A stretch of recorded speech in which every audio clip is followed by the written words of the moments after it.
Welcome back to the Enemies of the Fire podcast. And today we're going to go around and talk about MLS. And then we're going to touch in on three-peats when we talk about the U.S. men's national team. And then we'll finish it off with everyone's favorite team, the Chicago Fire, the football club, not soccer club, I guess. I liked it when it was ST. But anyway, I am FC Neo Tokyo. That is DPG. That is James. And gentlemen, Major League Soccer. It was fun this weekend, right? Yes, it was. Yeah. I mean, I watched a lot of soccer, and we're on Wednesday, and I kind of the biggest piece of news I had was my sweet Susanna Collins got married, which congratulations to her. Congrats, former Chicago Fire, right? Yeah, she's a Chicagoan, man. She always talks about like going to games with her pops, and she got into what did she did NASCAR for a while before bouncing around and then landing at MLS, which is a pretty good gig when you can get on and stay on, man. It looks like. I don't know what these people get paid. Anyway, somebody please have something about soccer. Well, I'm gonna insert this in to say, guys, who do you guys think is the number one team in all of MLS right now? Close your eyes. Tell me who. Oh God, that's a good question. I don't know. Miami was. Well, yeah, they were. Yeah, they were. FC Cincinnati is the number one team in MLS. They're back, baby. 11 points on 5 matches played. They have a game in hand against Inter Miami, who has 10 points. New York Red Bulls with 10 points. Columbus with 10 points. And Toronto with 10 points. So Toronto really turned it around. I'm surprised. There's some power right there in the East. Toronto, Columbus, New York Red Bulls, Inter Miami, Cincinnati. Those are some good teams. The next teams farther down the list, you got Montreal in 6th place. A whole 3 points behind. It looks like gargantuan at this point. Charlotte, along with Montreal, Charlotte up there. Atlanta United in 8th, and Philadelphia Union, whose academy is the envy of MLS. We'll talk about that. Kevin something or other. Talk about it right now. Yeah, that's right now. Yeah. They got a kid named Kevin something or other, and he's getting recruited by Manchester City, which is absolutely nuts. Wild. Yeah, no, that's wild. They're talking about that the Philadelphia Union's academy is just so good that the rest of the world is always looking at them and their academy and seeing if they are producing this type of talent. His older brother is on the team and scored a goal the other day. So the agreement is that this kid is 15 years old. Once he turns 18, they're shipping him off to England. So they're going to keep him. They're going to keep him on. I mean, that's cool too, because there's incentive there to develop him. But I mean, because I'm sure there's add-ons to the dollar amounts if he gets to the first team and plays X minutes and X, Y, and Z. But I mean, Dallas too, man. Dallas and Philly, people are always looking for kids. I'll pull over to the Western Conference here in a second to take a peek at Dallas. But before we do, DC United just outside of the playoffs. Nashville down there languishing. Probably it sounds that's kind of surprising to hear. Isn't it? Good. Chicago in 12th place. I'm sure nobody in the league is surprised to see that. Dude, I saw somewhere on the internet somebody just was like did a power rankings and was like, yeah, 12th place just feels right. And that was the entire segment about the Fire. Yeah, it just feels right. Orlando City at 13th, New York City at 14th, and New England definitely in a worse spot than the Chicago Fire are right now.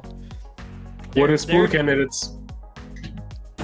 They're on a down year, man. And same thing with Philly, but at least with Philly, you understand you can't be good forever. Yeah, you like the Patriots missed the playoffs here or there, right? I would love it if the Fire brought in the Hill brothers.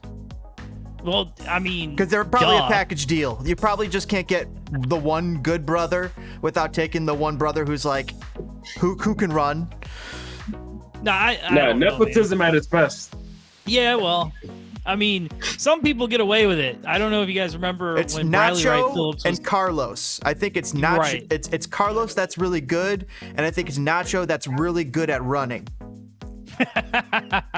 He's a good to be good at something, guys. It's wild. Look at his stats. So you look at his stats. This guy's a forward, plays wing, has like 3 career goals. There's like defender 3 or 4 or 5. It's under 10. It's wild. I'm like, wow. So this guy is like, how is this guy like getting all this time? Oh, it's with not good leagues. Oh, why is he playing here? Oh, because his brother's one of the best players on the team. It's kind of like the Atakempo thing up in No, hold on. I got a better one for you. Milwaukee. It's like Jeff Curtin and Jim Curtin. Oh God, I didn't even know there was a Jeff. If you follow the Fire long enough, yes, Jeff Curtin actually tried playing for the Fire before. Oh man, well, you never know. I mean, look at the Aronson brothers. They can both exist on a soccer field. Speaking of Minnesota is the lead. Minnesota is the leading team in the Western Conference, guys. No way. With Is 10 points. Reynoso playing? We'd have to I don't double even check know. that. I heard he wasn't playing like the first couple games of the season. Well, Minnesota is Like- the number 1 team in the Western Conference, followed behind by LA Galaxy in number 2. Vancouver Whitecaps are kind of tied with a myriad of teams for 3rd place. You got Portland, Real Salt Lake, LAFC, Houston Dynamo, and St. Louis Cardinals. It looks like the Cardinals. Their symbol. St. Louis Cardinals. Their team. Yeah. It looks like the St. Louis Cardinals. Honestly, I'm like, oh, that must be the St. Louis Cardinals' secondary symbol. Well, keep in mind they needed a St. Louis Cardinal to take up the space in the stadium. Well, so I got to tell you, I went to a St. Louis game last season, and it was actually a lot of fun, man. I had a good time. It was it's cool. Where the stadium is, it's pretty cool. They got a couple bars, they got a little dispensary. It's a nice little vibe down there. Keep in mind, St. Louis looks like what Chicago would look like if it was in a third world country. Just saying. Oh, jeez. Speaking of third world countries, you got Sporting Kansas City in 9th place. Colorado. Missouri hates us. Colorado is in 10th place. FC Dallas, who you're speaking so highly of, is currently in 11th place. Their academy. San Jose Earthquakes in 12th place. That just feels right. Yeah, that does. That's another one. The Fire and San Jose are in 12th place, respectively. Everything is right. Everything is right with everything is in order. 100%. Oh God! Austin FC not doing too well this year. 13th place Good. and 14th place, guys. You guys, wait. 14th place. Wait for it. Seattle Sounders. I guess bad luck caught up to them. Well, then again, they did let go of their GM, so I mean, they did lose a very valuable piece to the organization. But I mean, Jesus, you can't be amazing forever. You know what I mean? They're gonna have to suck for a few years before they're good again. But the difference is it won't be an agonizing decade like it's been here in Chicago. yeah. But I've always been jealous of Seattle. I'm going to give you guys each one guess for the league leader in goals for MLS currently. There's actually 2 of them. So I'll give you 2 guesses each. The Shark has got to be one of them still, right? Who's the Shark? Suarez. For goals. All right, so that's one you're saying. But that's Tokes. Damn, I don't even have a number 2. That's hard. I'm trying to think who. It's probably somebody from Cincinnati. I'll plays in the I'll East. give you the teams because I don't even think you're gonna get them. No, if it's some random guy that's having a breakout year, you're not gonna get it. LA Galaxy and Red Bull New York. Oh, the new Galaxy. Yeah. You talking about my that? God. And is it Forsberg? The hat trick guy. The hat trick guy. What's his face? The guy that put 3 in Messi's team. The guy is he the one who ditched his family? No, not that guy. Not the deadbeat dad. No. This is the segment for that. We'll talk about that in a minute. Here. This is the segment for that. He said. So who is it? You got to stump. It's a guy I know that. I don't know his ahead. name. Dejan Joveljic. There you go. Dejan Joveljic. Oh, yeah, you're right. And from Red Bull, he's from LA Galaxy, the Red Bull New York player. Oh, Van Zier. Oh, no. Red Bull New York player is Lewis Morgan. Yeah, Lewis Morgan. There you go. Okay. Christian Benteke, Gio Kumakis right behind them, I see, with 4 goals. But Joveljic and Morgan with 5 goals. The league leader in assists is no longer Luis Suarez. You just said his name. Oh, my God. We said a lot of people. You just said his name. You said a shark. No, but it's not. Who did I just say? Lucho Costa. I wasn't paying enough attention.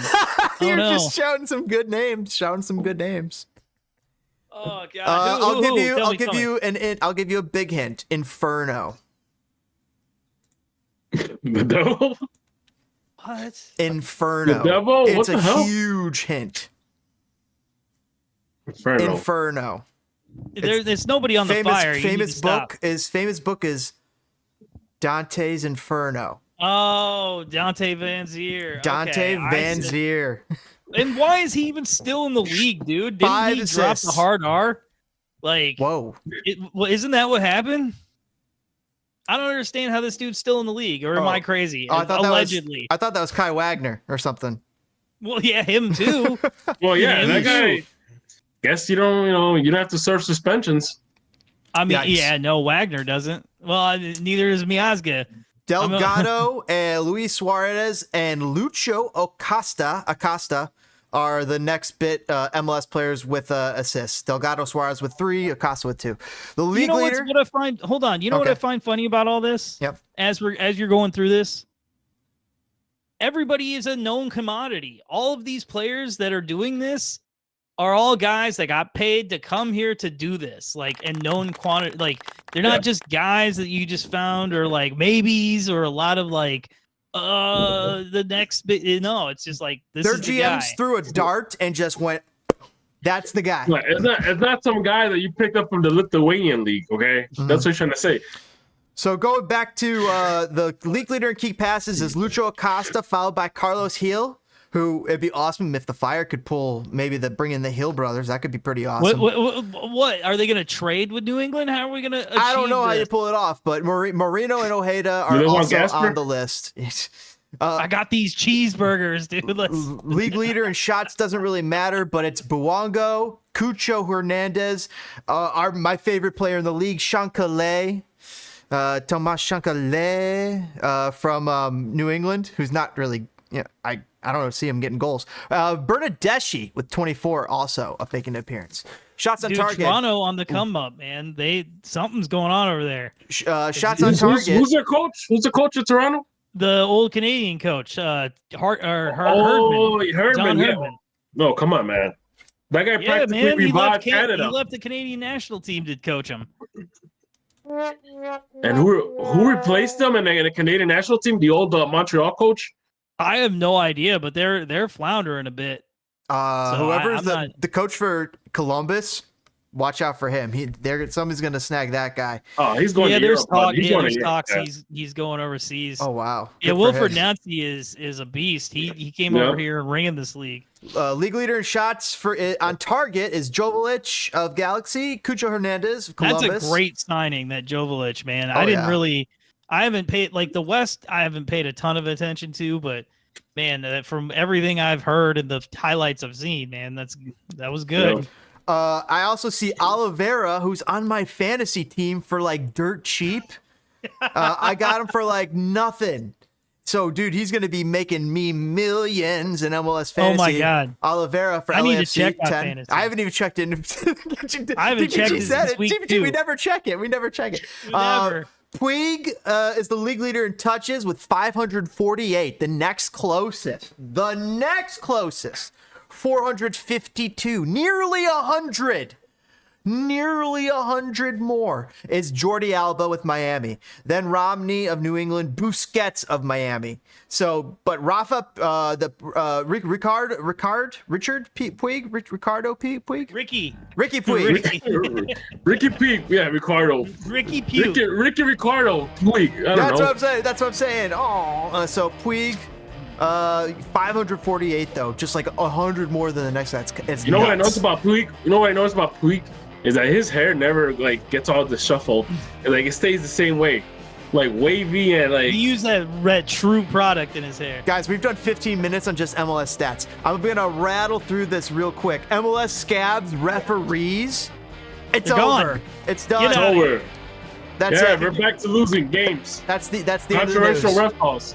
We're back to losing. Oh no, we suck again. I got some messy news. He's back in light training, but that's about it. He did not do any Argentina games. He hasn't played any Inter Miami games. Might be back in the next couple weeks. Isn't yet known, but at least he's training and he's due to be coming back soon.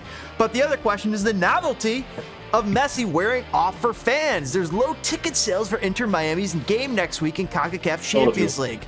It's already happening. Is the Messi effect and the Messi bump over? I wouldn't say it's over, but I will say people are smart enough to understand what's a big game. It's no longer like Americans are just like, oh, what's the soccer thing? There's two teams here. It must be a big deal. What if Messi's not here? They know what a friendly is. They know when guys are on the injured list. They know, like people are just more discerning. Like, it ain't like last year. Well, last year was a perfect crescendo of not only was it happening, but it was the it thing. Like, think about all the dressed up people we saw, and he wasn't even there. It was a date night for people with money. It wasn't like the soccer fans. The soccer fans will come out when it matters. I submit to you this. A date night for money. What do you guys think? I sold my tickets. Oh yeah, I know. We all went, but we had a blast. But I submit to you this: what if Messi is not here the year of the World Cup? What I think that MLS, if Messi is here of the same year of the World Cup, the fact that you could go see the World Cup and Messi at MLS, I think that's what will make MLS cement MLS for forever. They need to get to that point, but if they don't get to that point, I worry about MLS because so you think he needs to resign because his contract's up after this year, right? They need him for the World Cup year and even the World Cup year after. I mean, I think it wouldn't hurt. I think it would be a plus. I think MLS needs Messi way more than Messi needs MLS. Well, that's very true. Yes. Look, they don't need him after the 2026 World Cup or during the 2026 World Cup. Mm-hmm. The reason I say this is because after this World Cup, depending how the U.S. men's national team does, you might actually have new heroes born out of the success. Well, for sure. Or villains of the failures of the U.S. men's national team. So people are going to be more interested in watching,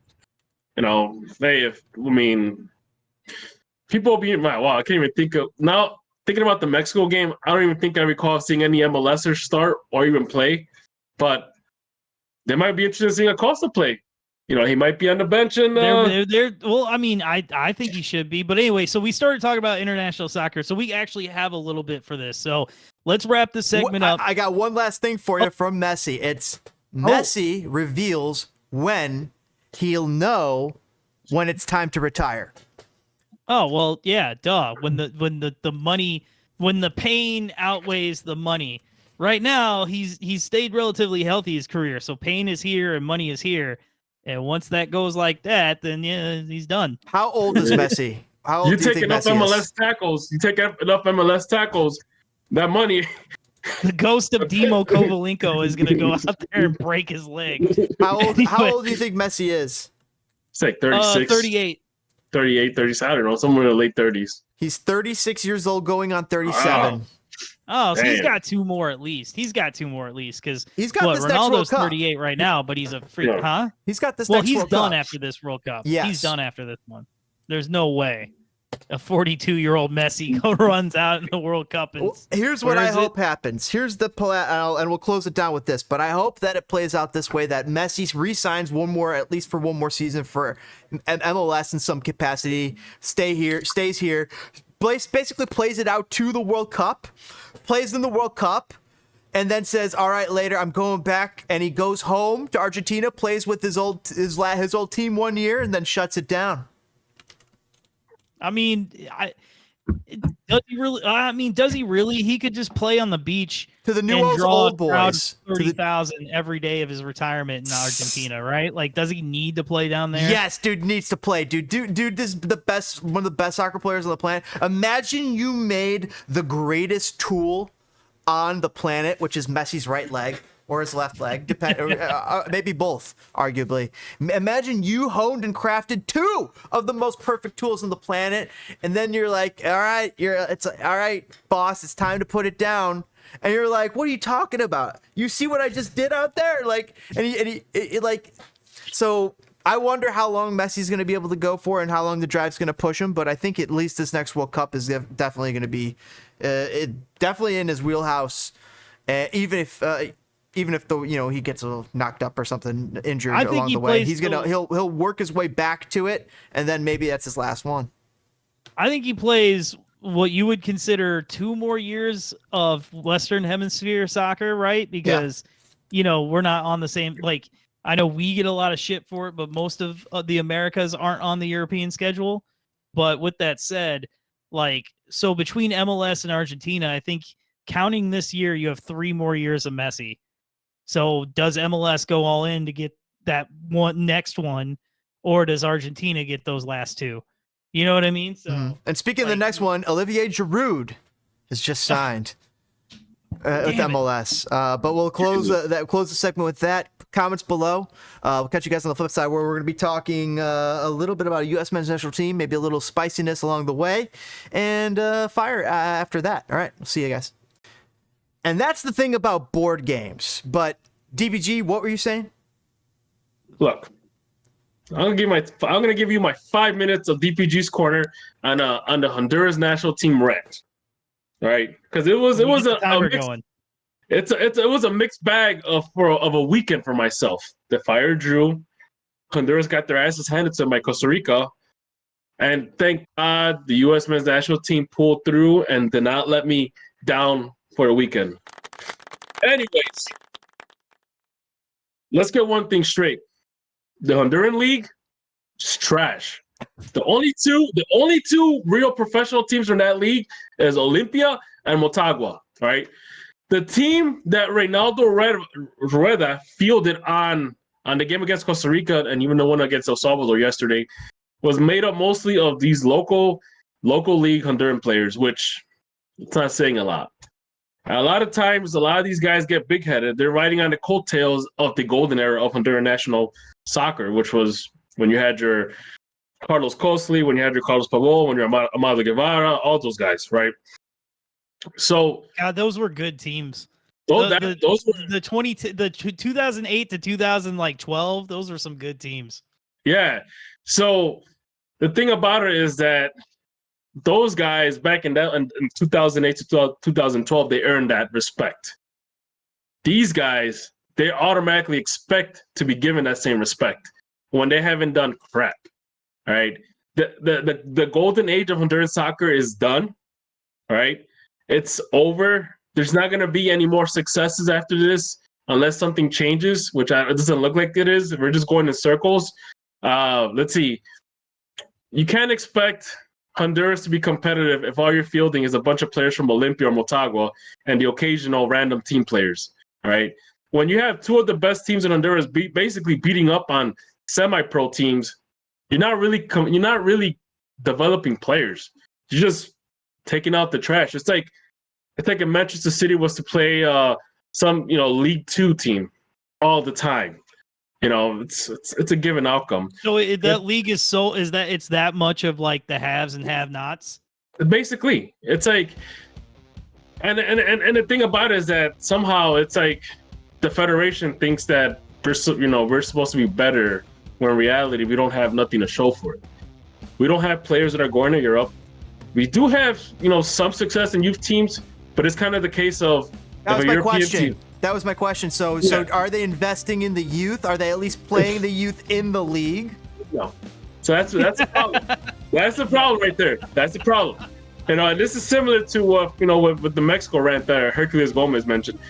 The problem is that we have some success in the youth national teams, and then when a European team is kind of interested, whatever that club team that owns that player will kind of slap a high price tag and be like, oh yeah, it's yours for this much, and then obviously the European team's like, oh, well, never mind, rather than, hey, I'll give it to you cheap. We'll put a 10% clause, whatever. Have let they not train played them. Football Manager? That's what it is. So the fact that, and then the worst part about it is that none of these youth players, they, especially if they belong to like Olimpia or Motagua, these guys don't get any playing time. Olimpia or Motagua rather sign some second division Colombian player or third division player from Argentina to play in their club. And then play their kids? Then play their kids. So wait, two questions for you. The first is, it sets back are there I can't think of anybody currently, and even we talked about the golden generation that Honduras had. Pretty much the highest level most of those guys played was MLS, even back then, right? So are there any Hondurans out there playing in higher level leagues that aren't getting call-ins? So Toke, let me correct you on that. Back in that 2008 to 2012 period, you had Wilson Palacios that was playing in Tottenham. That's you're right. I forgot about him. Yeah. Yes. You had David Suazo playing in Inter Milan. You had guys scattered throughout Europe playing in the Serie A. We had guys playing in the Championship. Some of them playing in Poland. We had a good core of players, spread around Europe. Now we don't have that. The only player, maybe there might be one or two players that might be able to make a difference, but the only player that comes to mind, and it's Luis Palma, and he plays for Celtic. What about Albert Ellis? Albert Ellis is injured. Well, yeah. Didn't he get concussed? They had to put him in a coma. In a coma, but thankfully he's out of it. He's out of it. He's still recovering. Has he not played since 2023? No, he got hurt recently. So that was recent. Yeah. That serious brain injury. Yeah. Damn. Yeah. So he got. Because he's rated like their best player, basically. You're right. He was playing in France somewhere, right? He was playing in Bordeaux. And here's another name. Romel Kyoto, who used to play for Montreal. Yeah, Romelo Kyoto. Yeah, so this guy has so many disciplinary issues that he's basically almost untouchable now. Nobody, the national team doesn't want him because this guy, the game against Mexico, which there was 1-2-0. Mm-hmm. The guy prior to that game, obviously the players, they meet up and they start training. The guy rather go on vacation before he did that. So, because of, that led to him being kind of ostracized from the national team. So we're like one less striker now. And then the team that was put on forward against Costa Rica on Saturday was made up of mostly league players, and of course Costa Rica is going to blow them out. I saw the writing on the wall. Costa Rica isn't really doing much right now either. No, it's not. It's that Costa Rica is kind of a mixed bag. You don't know what to expect, and they're going through a bad spell because Panama will beat the crap out of them home and away. So Rosales plays for Minnesota FC. He's their starting left back. Yep. Well, you know who plays right back, don't you? Taylor? Alex Roldan. Am I right or am I wrong? That's El Salvador, bro. Oh shit, my bad. Okay, never mind. So Roldan's brother. So here's the thing. Wow. The World Cup qualifier starts for us in June, and we're facing Cuba. It should be an easy 3 points. If you find a way to mess that up, goodbye World Cup. Back to the drawing board. Because you know what? The way this team played against El Salvador last night, trash. Well, trash. Do we have any idea what the qualifying process looks like for this next World Cup? Because the U.S., Mexico, and Canada are already in. How many spots do we even get? Because they already did the groups. They did the groups already, and it's going to be a round robin. Oh, okay. So the top two teams, they make it to the final group, which is going to be it's going to be a lot of teams. Have you ever heard of Devron Garcia? Yeah, he's garbage. Raul España. He's garbage. I think he plays for Orlando. Look, if I were to tell you guys like name like Minor Figueroa, Boniek Garcia, those guys sound familiar. Garcia. Wait, didn't he have 2 kids playing professionally? I think he has. You know what? No, Minor Figueroa has kids that are playing professionally. One of them is actually part of the youth national team for the U.S. and he plays in Liverpool. His name is Cairo Figueroa. And don't get me wrong, the Honduran national team has tried to call him up, and he's like, nah. I'll play for Liverpool. I want to wear the red, white, and blue, which I don't blame him because right now the Honduran national team is a disaster. You know, I don't blame him. Brian Acosta, he any good? He was good. Again, former these MLS. These guys. There was like I said, back then those players earned their respect. These guys want you to give it to them right off the bat before even showing anything. So that's it. That's my rant. I mean, if there's still time to fix all this, but time is short, and the World Cup is in 2 years. Do you have any ideas on how to fix this? Is it because it's got to be more than just like more money? It's got to be something about coaching. It's about something about changing the culture. It's about getting the players to buy in to that culture change. So first off, the fact that we just hired Reynaldo Rueda back like towards the end of last year, which was kind of late in the process, it's not a good sign because you kind of want to give a coach plenty of time to kind of get a program going. And me personally, I think Reynaldo Rueda is riding on the tailcoats of his success from 2010 when he qualified Honduras to the World Cup. I don't think he has it anymore. And evidence to that was the game against Costa Rica, the game against El Salvador last night. His only saving grace, and before I start cursing it out, is the fact that he beat Mexico 2-0 in Tegucigalpa. Mm-hmm. But then again, Mexico's not even in the best shape right now. So no, not at all. Not at all. So that's what it is. I think a lot of it has to do with the fact that these clubs, these tiny little clubs, rather charge exuberant amounts of money for players that a European team might be interested in, rather than just, hey, give the kid an opportunity, get him out of there. Yeah, let him go. Let him try. Let him go. I don't think they'll ever do this, but I got the perfect ball buster for Honduras. For Honduras to bring in as a coach. Former MLS coach. I gotta hear this. Coached San Jose Earthquakes. Matias Almeida. We can't afford him, man. We couldn't afford Osorio as our coach. He wanted like Almeida would change the whole culture, would kick everybody's ass. They'd respect him immediately too, and literally he'd fight them. He would fight anybody on the team. Look, my thing is that you can't rely on local league players to play the national team because they're very it's not a good measuring tape. It's not like we're getting MLSers for the national team. At least you have an idea what to expect. With these local league, which are Olympia players or Motagua players, come on, what? Yeah, you're gonna look good beating up on semi-professional teams that are probably like 6 months behind payroll. You're gonna look good. Of course, they're gonna call you up to the national team, but you know what? You can't do crap. You can't even put up a decent defensive line. So you know what? That's my rant. You know what the answer is, don't you? What is it? Develop an MLS. It's get MLS teams to grab Honduran players on the cheap right now and develop them. Well, here's the thing. It used to be a point in time where we used to use the Honduran soccer coaches to automatically skip MLS and just send players to Europe. Okay. Now MLS has become kind of lucrative at that point. Yes, you are right. Oh yeah. Send those, Okay. And that's what I hope our league becomes one day, is just like the premier league in North America. So we could still sell players to Europe, but DPG. I'm gonna save, one last thing. I'm gonna save Honduras right now.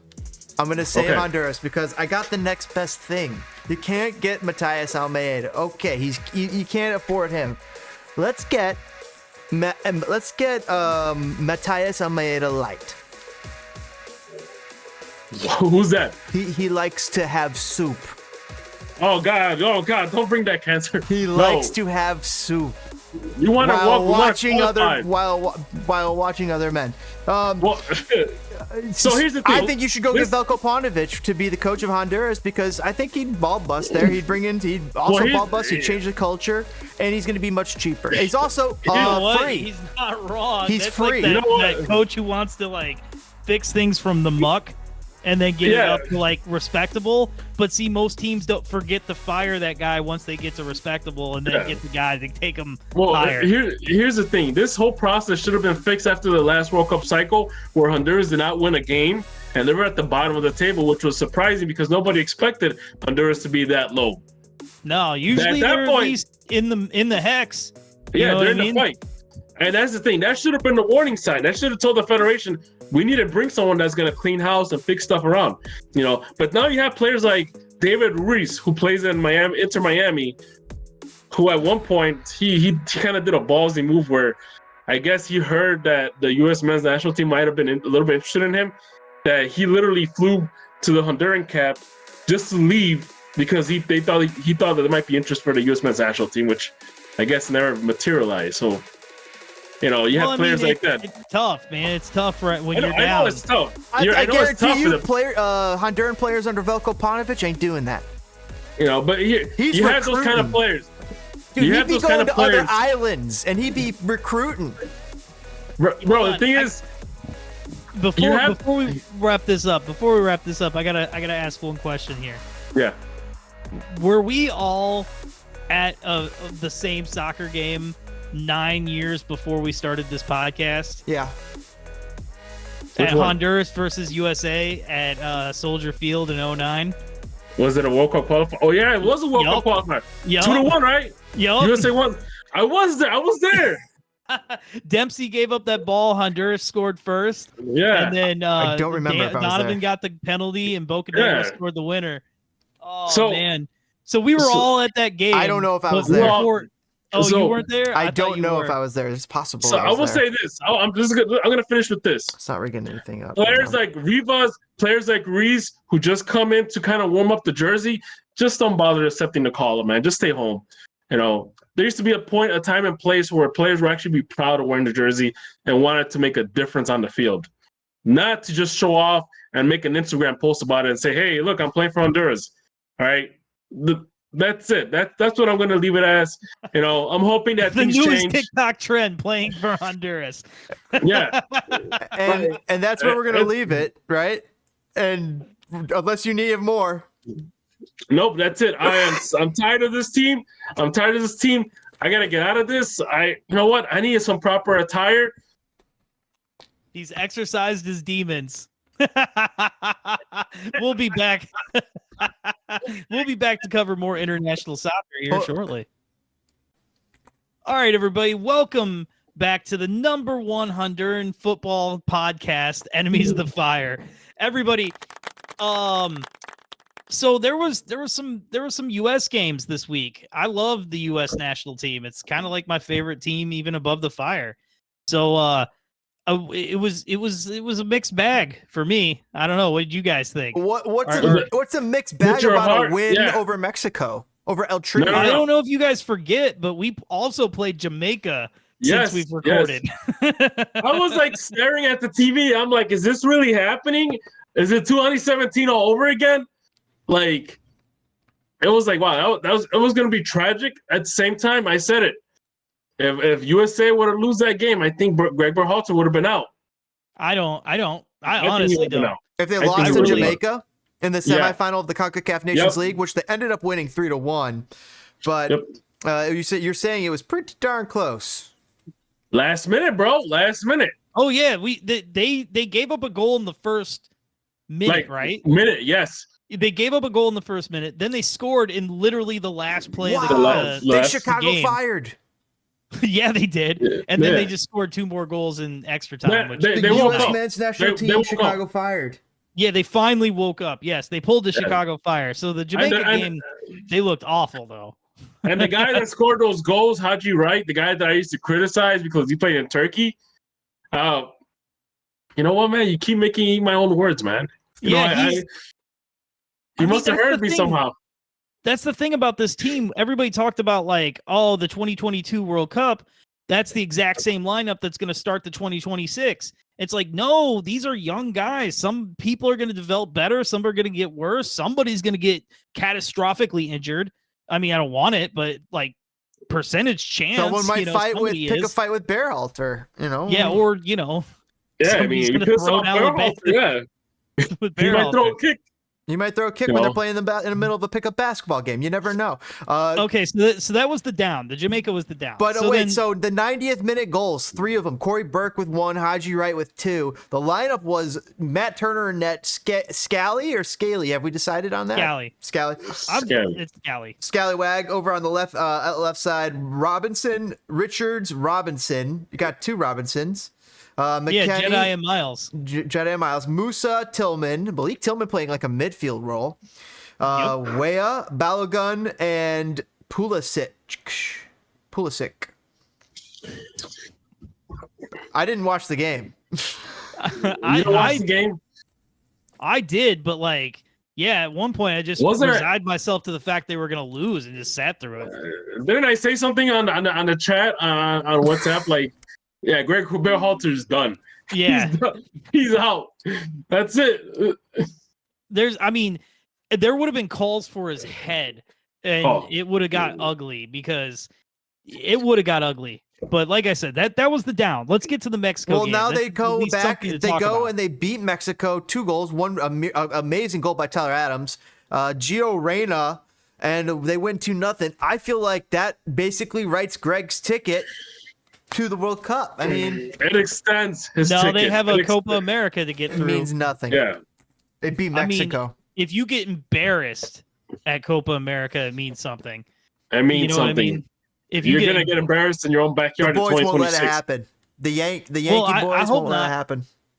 I hope not. But let's talk about the lineup. Okay, I mean, 5 changes to the lineup. Well, Mexican's lineup had Ochoa, Sanchez, Montez, Vasquez, Gallardo, another Sanchez, Alvarez, Chavez, Antuna, Martin, and Chucky Lozano. Pulisic for America, Haji Wright, Tim Weah, Gio Reyna, Tyler Adams, Weston McKennie, Jedi Robinson, Tim Ream, Chris Richards, and Serginho Dest, along with Matt Turner in net. Subs were Yunus Musa, Brendan Erickson, Johnny Cardoso, Malik Tillman, and Florian Balogun. I want to add something. That whole lineup for the U.S. men's national team, that's all European based, man. That is all European based. Not a single MLS player in that lineup. I think even on the bench, I think they made a comment because I was watching this game in Spanish. I think they made a comment like, "Oh yeah, they got 2 MLS guys on the bench." Who? But just 2. Yeah, Miles Robinson. I don't even remember who the other one was. Yeah, so Drake Callender. He's a keeper even. Yeah. So he was that's what about Ricardo? Isn't that crazy? Isn't that crazy that Matt Turner and Gio Reyna remembered how to play soccer? Like, why are they not doing this over at Nottingham Forest? Why has Matt Turner just become Swiss cheese and like Reyna is not getting any minutes? Like, he won player of the tournament. He won player of the tournament. I think it's because they're playing against Mexico and they felt like they were playing in Mexico. Well, yeah, that always happens. Like, unless you play in Columbus. So it gives them an extra umph. Like, no, we're gonna show up. We're gonna show these fans that they're in the wrong place. Why is it Greg Berhalter can only beat Mexico? What they're like every other good team, he just cannot beat. I guess Mexico isn't all that good right now, but no. Which is funny that the worst the Mexican national team has ever been in my lifetime has coincided with VAR. I find that so crazy. So let me say this: the problem, I think, I always like listening to these games in Spanish because the commentators, most of the time, they're American commentators. So, man, I remember a couple of years ago when they had the Nations League against, again, the final versus USA and Mexico, and they had Marcelo Balboa there. By the way, Marcelo Balboa, you're a great commentator. So he was doing the Spanish commentating with the other Spanish commentators, and they were kind of like treating his ass a little bit. They're like, yeah, he's like, I think they awarded a penalty to Mexico, and this is the one that I forgot. I don't know if Turner saved it or Horvath. I forgot the other guy's name. Oh, Horvath. Horvath. Ethan There you go, Horvath. Horvath. Yeah, Ethan Horvath. That is and probably the what's greatest soccer game I've ever seen in my life. And here's the thing, Marcelo was like, this guy, he's a good goalkeeper. He's gonna block it. And I think the other guy was like, well, this guy's gonna make the goals because that's what he does. And guess what happened? Ate his own words. Dude, that was probably and I wanted to bring this up, but we're kind of there now. Did this not just kind of seem like boring in comparison to the last two Nations League finals? Like the last two felt so important and huge, and they were amazingly great games. And then this one was just like, it's not that I felt boring. Is that a couple of years ago, that was like our first look of what the potential of the future for the U.S. men's national team was going to be. Because this was before the World Cup, I believe, right? Yeah, definitely. The first one was 2021. Yeah, so this was gonna be our first. That was gonna be our first look. And the thing about it now is that it's kind of boring because the U.S. men's national team has figured out Mexico so bad that they just say, okay, the game kicks off. Let Mexico get a little bit of offense. Let them fool themselves into thinking they're going to dominate the game, and we're just going to take them apart. And that's exactly what happened. I mean, the U.S. I think dominated the game. Yeah. Am I wrong? Like they were in control of. They were just in control of the game. Yeah, that's it. That's the U.S. men's national team had Mexico figured out. They knew where to take their shots. They knew how to proceed. They knew how to defend. I'm more surprised that the Mexican players did not like lose their shit and started kicking out at the American players like it normally does on high competitive games. So what do you think that means? What do you think that means that they weren't so electrically charged? They didn't seem so passionate about it. Do you think that there's something going on with the Mexican national team and it might be deeper than just coaching? Is there some sort of cultural issue going on? Well, they're having the same issue that DPG was talking about with Honduras. They're not selling their players. The club teams are asking too much for their players, so the young Mexican players are not being sold to the teams that they once were. It's not even that. It's like from what I heard from Herculez Gomez when they did that whole spiel on ESPN was the problem is that the Mexican players, they don't have that competitive edge. Like in their mind, if they go to Europe, even if they fail, they could always come back to Mexico and collect a check, a big check, versus, for example, they never leave to Europe. That's the real problem. Here's the thing. If they do, they never go. The biggest problem that Mexico has is that they are one of the worst they are one of the worst leagues as far as playing their youth. MLS is one of the best leagues in the world when it comes to playing their youth, and it's been helping to develop the national team. Whereas you're right. Whereas Mexico is not having that same investment from its actual teams, and they ask the questions why. Is there too much pressure on these coaches in Liga MX that they're feeling that they'd have to go with the more veteran players rather than go with the young players? I wonder about this, but then I think about some of the big leagues, and they say EPL still finds a way to find certain 19-year-olds out, the certain 19-year-olds out into the field that are really, really good. I think a lot of it too is the Liga MX is so competitive. Every team wants to have the upper edge, and they're risking not playing the youth versus playing veterans and foreigners. And I think a lot of the issue too is, you're not going to risk a Liga MX final playing a 19-year-old when you can have, a 31-year-old veteran, 31-year-old veteran that is, your stat leader in some aspect. Well, think about this. I think things are cyclical. I think we will see a change eventually, but it's going to take a little while.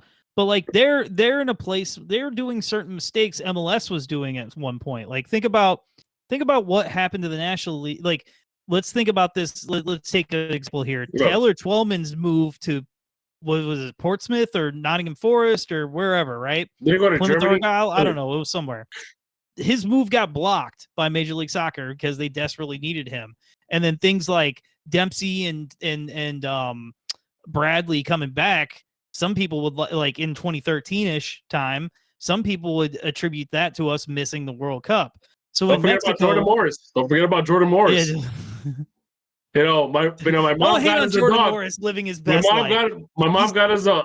Me and my girlfriend got an apartment, and my mom got us a dog. So I think I'm gonna stay in Seattle versus go play competitive soccer. Listen, And you leave SpongeBob alone. He Nope, nope, lives nope, in his nope. pineapple. Well, here's the He's thing: there's a fine. lot of Jordan Morrises over in Liga MX, basically, and the thing you're about right. that is they're on top of just a lot of Jordan Morrises. It's not just one Jordan Morris. Like, there's not that many Jordan Morrises necessarily in MLS. There's a whole bunch of Jordan Morrises. Well, So you're a Jordan Morris among Jordan Morrises in Liga here's the MX. So thing. like Here's the nobody really thing. stands out then. Here's the thing: if you go to Europe, you got to work your ass off. You got to try to find a way to get into that starting lineup. You literally have to put heart into it to kind of make a difference. Because it's basically you, the foreigner, against the rest of the team that, some of those guys came through the youth ranks, Yeah, they've had some of those players for 10 years already. Yeah, you have to pretty much upstage those guys to get into the lineup. And when you get to the lineup, you have to be the difference maker. Otherwise, you're going to be back on the bench. So this is why I say it takes a lot about, it's about a psychology. It's about heart. It's about the will of force. And like, if you don't have those things, then why bother going to Europe? Well, I mean, York. those are the kind of intangibles. I think there's actual like quantifiable reasons why Mexico's in the spot they are, and then it just is a down cycle for them. Like if you're telling me, so Santi got Jimenez, not is it Jimenez? The Santi, the guy who's killing it. He didn't start. You know what I mean? Why not start him? And it's like, and let's be honest, Chucky Lozano is kind of one of their main. And he's a guy who's underwhelmed, in my opinion, in his career. Yes, he's done some things. It's a decent career. Like, he's not going to stay awake at night and toss and turn, but like, it still wasn't what the flashes showed early on, right? So like, I think there's been a lot of controversies attached to this Mexican national team. I think we lost Toke because he's like in the same spot. Oh, great. Oh, we lost Toke. Toke, is your nose okay? Man, I told that guy not to get on that Starbucks He said internet. he improved his internet. He what? He said he fixed his internet. Yeah, I don't think he did. No. You know what? Let's take a commercial break now. All right, we'll take a good commercial break. We'll be right back after these messages. We'll be talking about the Fire. See you guys on the flip side. welcome back, fellow enemies of the Fire. And after some technical difficulties, which definitely was not in any way the Honduran Football Association DDoSing me, we are back to wrap up our conversation about the U.S. men's national team. So with that said, gentlemen, how did we feel about the lineup? Because I know we don't like the tactics. Like, Greg Berhalter sucks. We know this. We're well aware, but as long as he doesn't play out the plot of The Rock, he's gonna keep this job. So what are we happy at least with the lineup? Because I am. Yeah, I think it's a pretty decent lineup. I think I will feel comfortable going to the World Cup with this lineup, so to speak.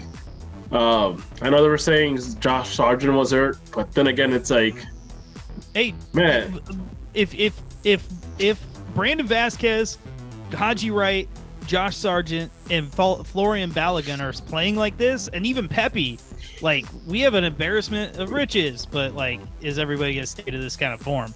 Yeah, that's that's $1 million question right there.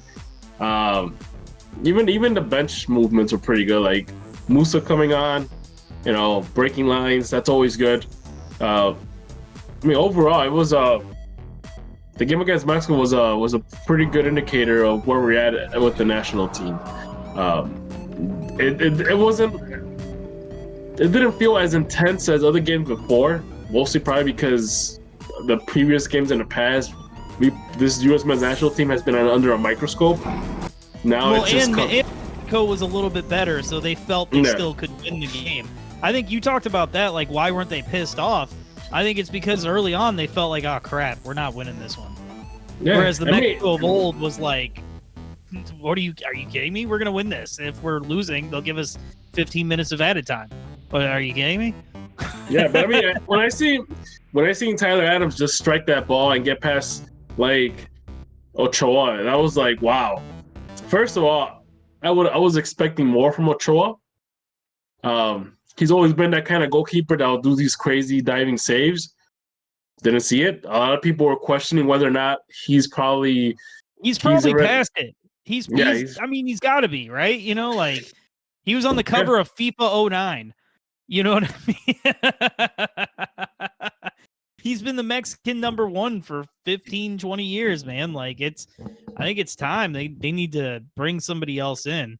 He's and there's always been controversy regarding that, because if you talk to a lot of the Mexican national team fans, a lot of them will kind of, especially the more realistic ones that their head is not up in the sky.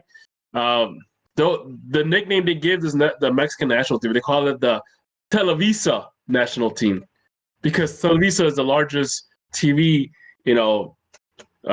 company in Mexico. And all the TV companies own all the different teams. Yeah. Yeah. So they need a good person to be a spokesperson for the commercials. So Choa looks like he has a good face. Put him on a commercial. Carlos Vela at one point, Chicharito at one point. So there's always been that rumor that Televisa is actually giving the coach the call-up sheet, saying, "Hey, call these guys up. We need them to do commercials on the side too." God, what like the U.S. fan base is toxic enough, but to be a Mexican fan like that gets so toxic. Which actually, I guess I'll bring this up now. If we're talking about toxicity, we heard the return of the chant yet again, because they've never stopped. It's never had stopped to return, because it's never gone away. Because I mean, it only goes away. No, not even if Mexico is winning, it's going to go away. It doesn't. Well, because I don't know if you remember, but there was that I don't know if it was a qualifier or if it was a Nations League game, but because they did the chant, they got so much extra time that Mexico ended up coming back and winning. You know what I mean? Like they got rewarded for doing the chant. So it's like, what was do it you against do? Honduras? I don't remember. It was yeah. Ago.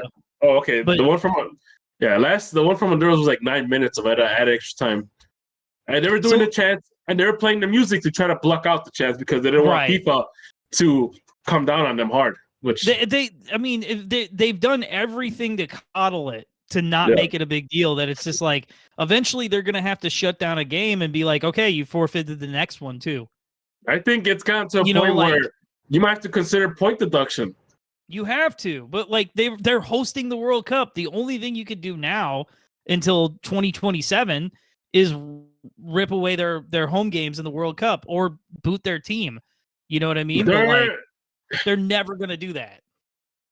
I mean, it came into question when there was some fan violence from Liga MX, whether or not they still wanted to host a World Cup in Mexico because of, fan safety. Well, we've talked about fan safety in the U.S. There you go. So I don't know, James. What would you do if someone said, "Here, you're now the head of CONCACAF, and in between embezzling all the money, how would you fix the chant issue?" It's a hard one because I'm a free speech absolutist. So it makes this one a hard one because they're saying something that's pretty not nice. I think it's a homophobic. That's what I thought. slur. So that's the one I thought it was. Damn. So, I mean, it's a little different when the Chicago Fire fans are screaming "fire" in a crowded stadium. That's for sure. Oh yeah, no. Here's a little different. I think I don't. Of course, it's not right. But this at the same time, it's how do you get it out? How do you stop it? These guys these fans. They're having way too much fun with it. Yeah, like they're having fun with it. They're having actual fun with it, and that's where. How do you make it not fun? I think the only thing left to do, because you didn't do the actual stuff you needed to do to this point, is like you have to start being like, oh, you think you're going to forfeit this game, you're actually also forfeiting the next. But that's not fun. You're also not getting scheduled actually on FIFA dates. You're actually being point deducted in a thing like World Cup qualifying. That's not fun. fun. I mean, that's the only way to get rid of it. And you can't attend your national team games. That's not fun. So my thing is, I don't think if that were to happen, it has to be like something major because CONCACAF, God knows how much money they make from Mexico national team games in the U.S. I mean, unless even FIFA might not even step in and be like, they might just do the whole playing an empty stadium situation. But my thing is that it kind of comes down to where if you don't stop this, how are you planning to stop racism? Well, that's the thing. They need their players to be coming out ahead of this, in front of this. This makes me wonder about the Italian league because I know that the Italian league has had its problems in the past with racism. I mean, you have a whole team that's like built around like Lazio. Just it's the racist club. You know what I mean? It's like you have to. That's the thing. Like, why it exists more in Italy than other places is it's been punished more in other places. Now, it doesn't only exist in Italy, and it is a lot worse in a lot of other places as well. There are some real shitty places. That's the crazy thing. It hasn't been really. I think about America, where there wasn't punished so much as there was a war fought over it. But it was like, it's wild how woven into some of these countries' culture it is for us, where it doesn't seem so woven into our culture at all. It seems foreign to us. We're like, it's very foreign. It's like, what are you guys freaking talking about? Well, and I know that's partially an argument. Now, I'll say this: my pale-faced self is not extremely entrenched in Mexican culture, and that's just what it is, right? But I know there is an argument like, it doesn't really mean that in our culture. It's kind of like what it feels like to me, and forgive my language here. It feels like the argument people used to be like is like, oh, I don't mean being gay is bad. I'm not calling a gay person gay like it's bad. I'm calling my friend gay when he's being gay. You know what I mean? It feels like that kind of thing where it's like I don't care that you didn't mean it. You're completely missing the harmful point of it. And I think, like, yes, I get that maybe things hit differently in different cultures, but like still soccer is supposed to be the place where all that shit gets left behind. That soccer is supposed to be the place where civil wars are put on pause, at least. Soccer is the place where it's supposed to be the place where you can play out your differences in an organized way. The only color that matters is the color of your crests. Exactly. You're not like that, and that's why I don't care that it doesn't quite mean the same thing in our culture. I still don't want it in the game. I'm still completely.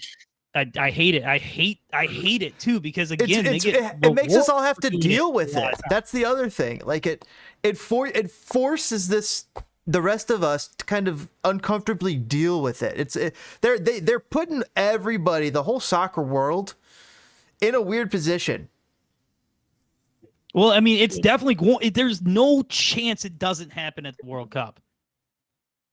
And so what happens at the World? Do you just cut the mics and pretend like when you're televising it to 1 billion people that you can't hear it?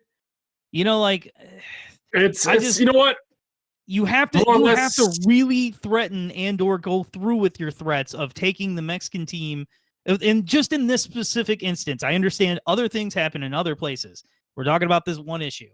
But you have to take that Mexican team and really punish them with points or just flat out being kicked out of the competition. So put it like this. Back in 1989, Mexico fielded I think 2 overage players for a youth national team tournament. FIFA found out, and the punishment for Mexico was you're not going to participate in Italy 1990. Yep. Because that's your punishment for fielding 2 overage players. Okay. You might have to kind of bring that punishment back if they pull the stunt at the World Cup, because now you have more eyeballs at the game I say you threaten if it shows up at the World Cup, you're just already done for next one. Yeah, you're gonna sit the next one out. Sitting around. That's 4 years of sitting around sulking. And you know what? That's my opinion. It could go two ways. It could go the U.S. men's national team path where it became above that. It became a better team after 2017, or you might just become, or the game just stops. You could fall into, we talked about how the league is owned by this and that, and how their players aren't doing this, and everything's on a balancing act. And you throw one of those pillars out, oh God, you basically restart the game. Yeah, it could take you down, man. I don't know, man. I hate it. I just wish it wasn't a part of what we're doing. Somebody take us out of the segment. The U.S. won 3-peat. Just enjoy the 3-peat. Schedule? What's the schedule for upcoming schedule for the summer? Copa America, but we got friendlies. I think James mentioned. I don't care anymore. We have good players. Back in the day when it was like, which MLS guy or which guy playing in Estonia is gonna come up and who's gonna play, Brian Ching or Taylor Twellman? Then I cared about friendlies, right? I don't care. We're good. We're a good team. Give me real shit. You don't want to see some of these young guys play? I do. I don't know. We're seeing the young guys play in Major League Soccer. I want to see Goody play for the men's national team someday. Yeah, I mean, fair. I'd like I want to see Chris Brady. I don't know if he's good enough. I want to see Chris Brady play for the U.S. men's national team. I think that's very realistic. I would like to see Gaga play for the U.S. men's national team. So, because hey, we saw those guys when they were making baby mistakes, and now we're seeing them at the biggest stage of them all. Kind of weird that Gaga's not getting any call-ups at all. No, it's not. He bet on himself, and right now he's coming up snake eyes. Yikes. It's just what happens, man. He could probably, if he could ride out another 2 or 3 years of sucking or not developing, and then get on a team at a championship level or an MLS and get more reps and get better. But right now, he bet on himself, and it's not working. And here's the thing about my goalkeepers. It's not just anticipating the shot. It's not about shot blocking. It's not about diving. You also have to command the back line sometimes, especially on set pieces. So if you don't have that aptitude to do that, there goes your defense. There goes the 4 or 5 guys are supposed to watch your back. Yeah, very true. All right, let's slide out of this, man. Let's get into the fire when we come back, man. All right, when we're back, when we're back with spinning. We're back with enemies of the fire. Kick that like button. Welcome back, fellow enemies of the fire. We're here to actually, unfortunately, and sadly, speak about the Chicago Fire soccer team. Jen, I can't. There's no way to sugarcoat this. We shit the bed, didn't we? No, it's tied 1-1 away at an MLS team in a league full of parity. Yes, it's the worst team in MLS, but the Fire are not far off. Keep in mind, it was better. It would have been. It's better that we got a draw instead of giving New England hope that they were going to do something else this season. Exactly. And keep in mind, it was raining. It was wet. It was cold. Old man was snoring. And you're playing on turf. Thankfully, everyone's legs stayed intact. Actually, Gaspar's out. Really? We have another bald white guy to replace him. Gutman. Oh, Gutman will be back. They can't exist at the same time. One must be injured. That is weird. They look the same too. But honestly, that was such a winnable game, dude. We actually lost the game. Our tactics are awful and terrible. Frank Klopas, what did I put in the fucking chat during the game? Frank Klopas only has sex in the missionary position. He is the most boring human being who has ever existed. As soon as the other team gets the ball, we instantly pack 8 guys in the box. It doesn't matter if they're in their end or what. 8 guys instantly in the box, dude. It's just the most boring tactics I've ever seen. Makes me want to pull my hair out. We had twice the talent on the field, even, and we were missing people.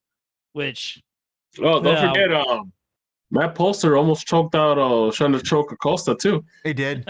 He sure did. He sure did. You know, he should have got a red for that, which would have been the second week in a row a former Fire player would have gotten a red. Because remember, Raheem Edwards.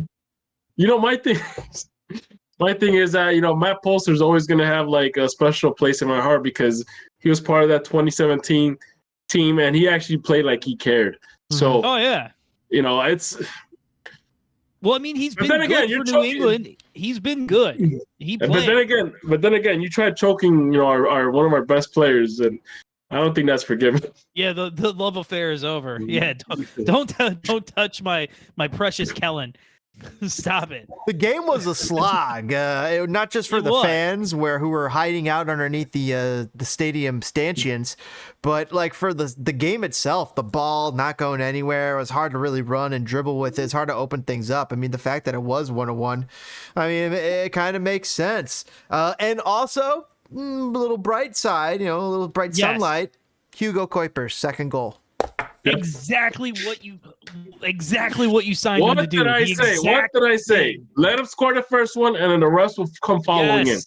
Yes, that's why it made it even more insane that we didn't let him take that penalty against Montreal.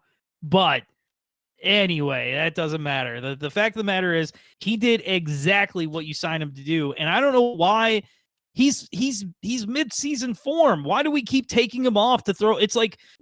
It literally feels like Frank Klopas is like, oh my God, all right, hold on.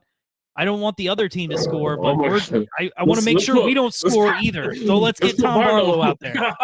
Just make sure no one scores. Just stop. Stop it. Stop the count. Stop scoring. Just both sides. That was a head scratcher. That was like, why? You can win the game. Why are you going to take out our striker? And he's in mid-season form. He was playing for Genk. Is that what it was? Yeah. Like, it just, God. It's Klopas ball. It's Klopas ball. He's still playing like he's still playing like it's MLS 1.0. So am I a crazy person? Because despite the assist, I feel like that was Herbers' worst game. What did I tell you? You keep leaving Herbers on the lineup. He's going to start slowly degrading. Well, they played him as a cam. He played as center attacking midfield. Gaston he played in the wing. No, he played on the wing. He played on the wing. And Berguti played like in the middle. Like Jimenez and Acosta were in the midfield. Like it should have been. But why? I mean, I'm not a huge Mueller fan, but why can't Mueller start and you keep Herbers in the midfield where he's been successful? Guys, there were 4 yellow cards on New England, and also, by the way, I was shit talking this guy earlier, but he finally got his one goal of the I think his career over in New England. It's Nacho Hill. Nacho Hill? He got his goal, man. He got his one goal. It was that. The goal really hurt. I felt like, I mean, obviously, like if Brady's in there, that doesn't happen. Yeah, like, Richie cost us the 2 Why was points. Richie playing? Was Brady's with the with the Olympic team. What the hell was Richie doing? Like, what was that? Like, stops it in front of him and it bounces all like. I get that it's hard to catch, but like you can't knock that down in front of you.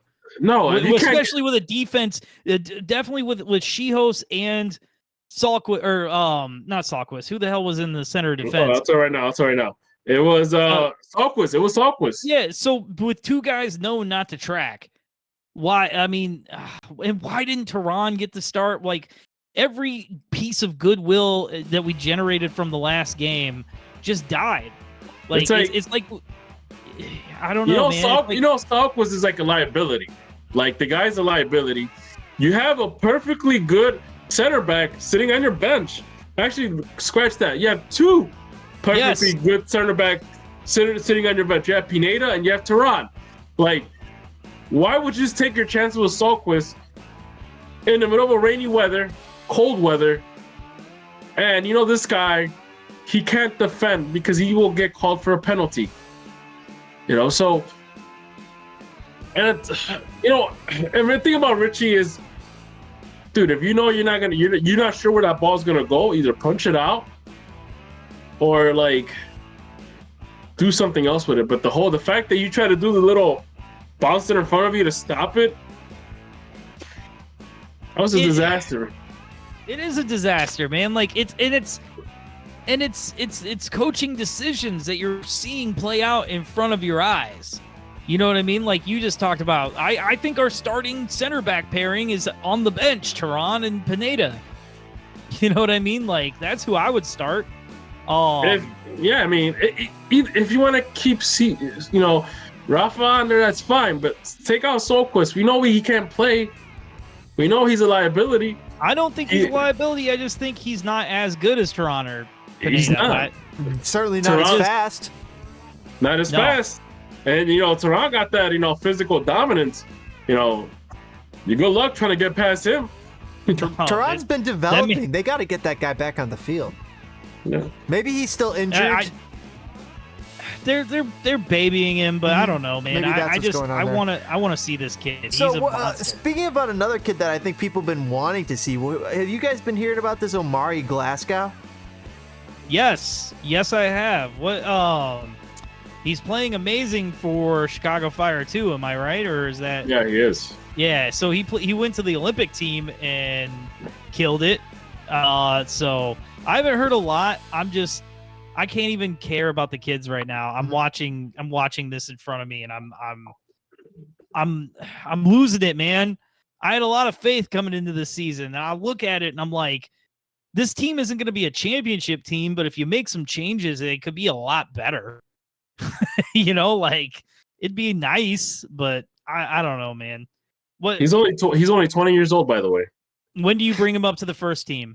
Because when do you send Tom Barlow to Chicago Fire too, or Kusi? Send Kutsias down, because Kutsias is all just. Kutsias definitely should have made that shot, right? I know people hate the should have done better. Kutsias definitely screwed that up, but it's Frank Klopas tactics that have no one anywhere near like him when he wins that ball to be able to pass to. There's no one. They're all back in our own half because we just dropped back so far.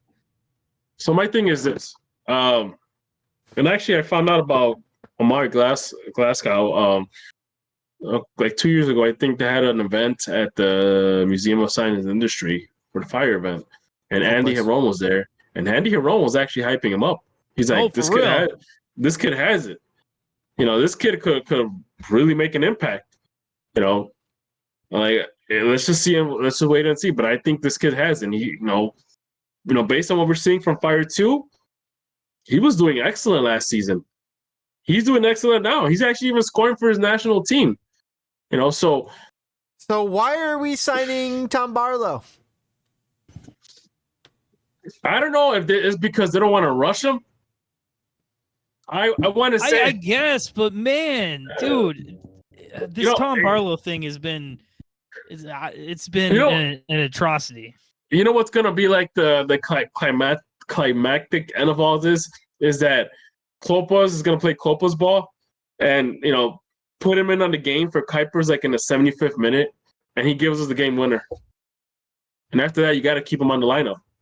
Like, or at least pair him up with Kuipers. Have a two-striker system. So, and I think Tok is stuck again. Tok is stuck again. And cut Shaqiri. Oh God.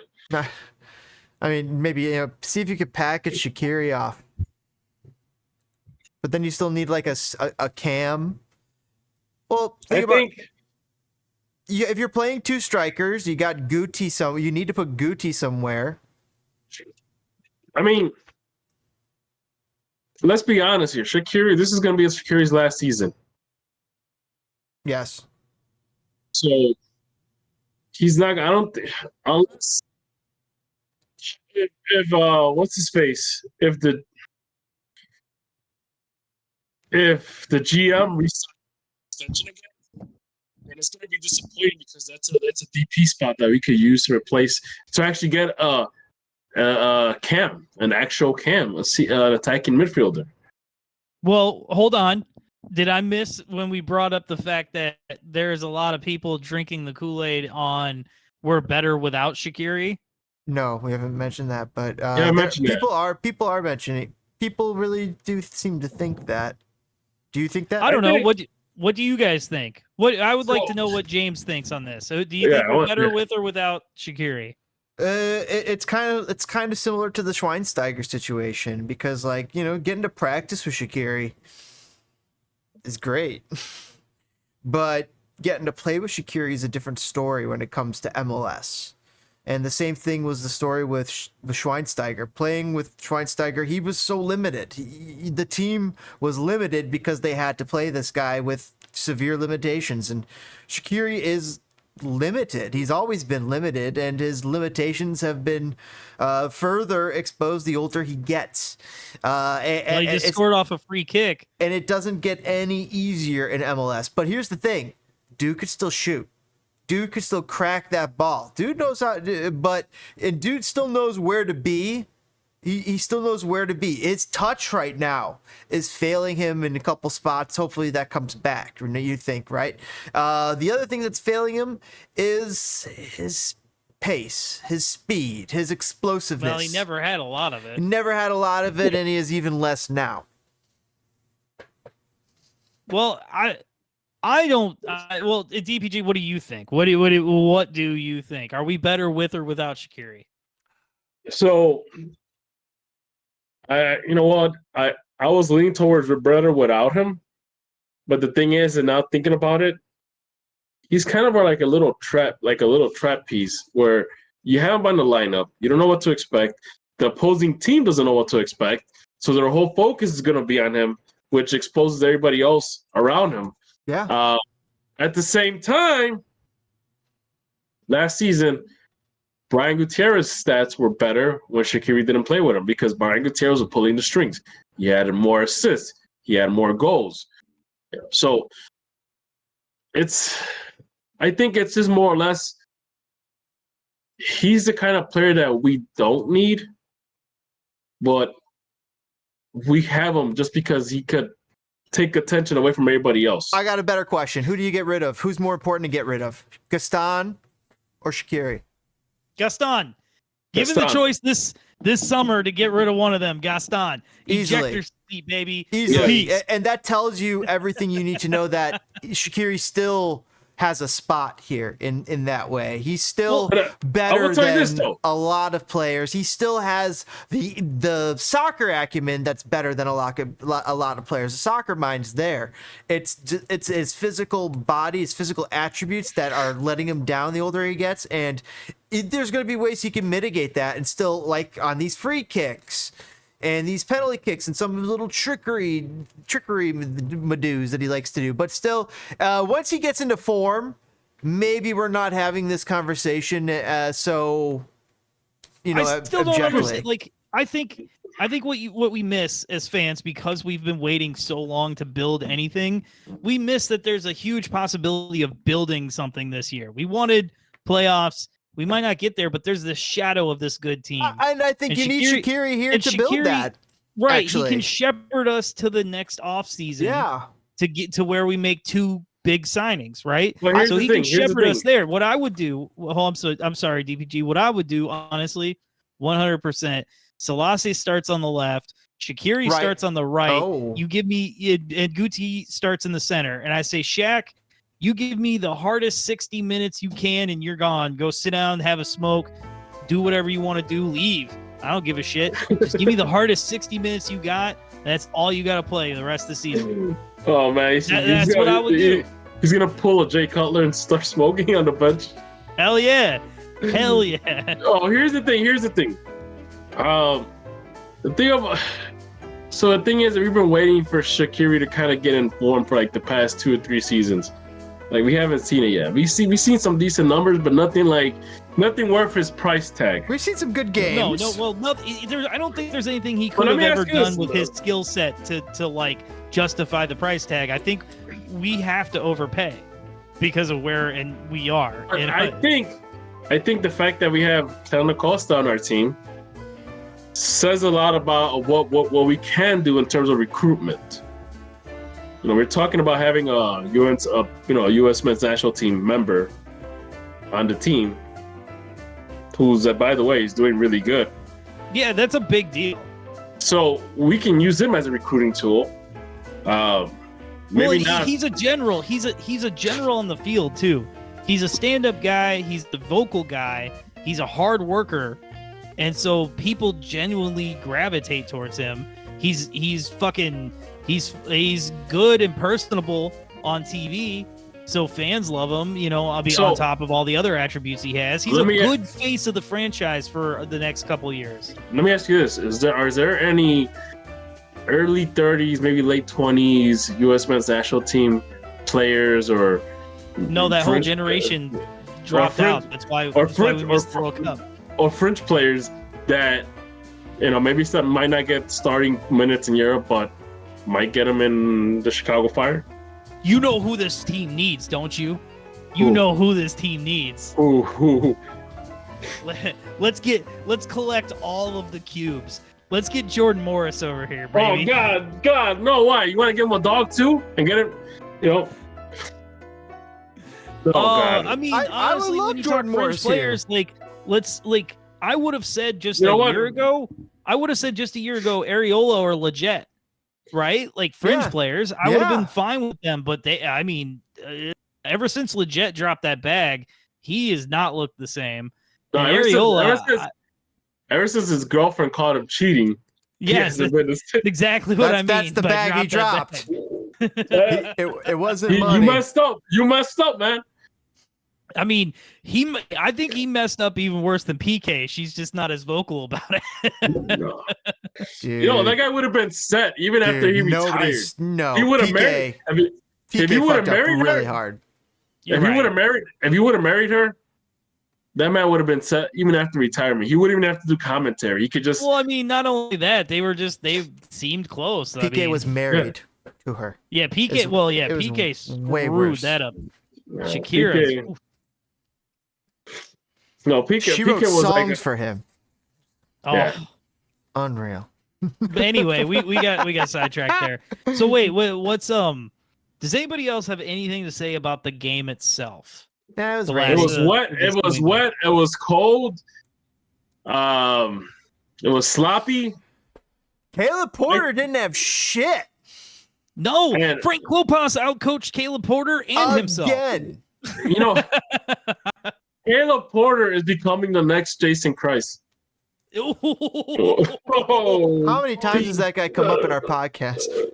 I'm telling you. I'm saying it out. It's our weekly Jason Caleb Christ. Porter. Say that enough times, he's gonna come around like with Kevin Durant style fucking burner accounts talking shit. Like summoning him. Man, that's like insulting the man. And hey, but Caleb Porter, did he win any trophies? He's MLS titles, dog. Oh, dude, that's a whole Jason Christ situation right there.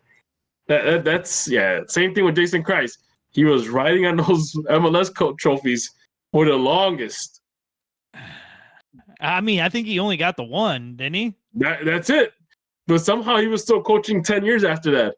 Kind of like Peter Vermees. James's favorite, Peter Vermees. I'm pretty sure he's your uncle. You're that big of a fan of him. No one likes Peter Vermees that much other than his wife and you. You know what? Let me ask you this. You think Ante Roslan will be interested in coaching this team? No. Even though Jesus, man. That sucks, man. The man's an assistant at LAFC. They're not even doing that good this season. John Thornton, I'm pretty sure I've held a grudge against that man for quite some time. Really? Why? Anyway, because I'm pretty sure he's the one that missed the penalty in 2009 against Salt Lake. Oh, yeah. Which was like literally the last time I was like jubilant or whatever, like excited to be a Fire fan. Mm-hmm. But anyway, I digress. What do we got next week or this weekend? We're playing in the afternoon again, right? 2:30? Yeah, 2:30 on a Sunday. Oh, in Atlanta, you're right, on Sunday. And Hell yeah, I ATL. love Sunday soccer. Hell we're gonna yeah. get lit up. We're gonna get lit up. That's what's gonna happen. No, we're 'Cause not. Atlanta- Atlanta sucks, dude. No, Brian. You know what? Atlanta's going through a down. Kind of, it's They're in going a down down to. period. I don't even think they're in a down season. I just think they're in a No. down stretch. And what is the perfect opportunity to come back up? Yeah. What team gets you healthy the fastest? The Chicago Fire coming to town. Yep. Atlanta sitting in 8th place. Chicago Fire are in 12th, so they aren't It feels that far about right. apart. They're only separated by 1 point. Well, here's Atlanta the thing. has 4 goals against. Chicago Fire has 10 goals against. Chicago has 9 goals scored versus Atlanta's 6 goals scored. So Chicago has the better offense and the worst defense. So we have to face off. What's the guy's name? Johnny Marcus or whatever the guy, the Greek guy. Yakimakis. Yakumakis. And we still got Thiago Almeida on their team. Oh. Hey, Yeah. look, you and Jen. Yeah. So if Atlanta wants a moment where they can like pick themselves up and dust themselves all back up and go back to the top 5, this is it. This is the team that could let you do that. This is the game you get healthy. But Now, isn't this the kind of game that Chicago wins that like strings us along all season? They'll like win this and we'll be like, well, if they can just get another one, and then like 6 games will go by and we're like, well, like maybe if they get another one. My God, guys. I figured out why Nashville sucks this season. why? They have nobody No. other than Mukhtar. And I figured out why we're gonna why the Chicago Fire will lose on Sunday. Dax McCarty Oh God, I knew you were gonna say that. I had a feeling. plays for Atlanta United. So besides the fact that Dax McCarty was complaining about taxes in Chicago when he lived here, Well, where did he play? He played in Texas and then New York and DC. Yeah, you know what? He ain't got a leg to stand on. Dallas, DC, New York, Chicago, Nashville. Nashville has no it's like Florida where it has no state taxes on no income tax. And Atlanta United. so I don't care so much that he plays on the team. I just feel that this team, the Atlanta team, is just a win away from like getting back up on the right path again. So if they beat us on Sunday, it's more or less just them kind of trying to creep up back to the stand. Well, when 9 teams make the playoffs, you look like a solid team when you're in 7th. You know, they don't got to do a lot to be 7th. You know what I mean? Now, if that 2% or even 1% happen where the Fire eke out a win against Atlanta or surprise Atlanta, then, that kind of throws a wrench on everybody's plans of wanting Klopos out.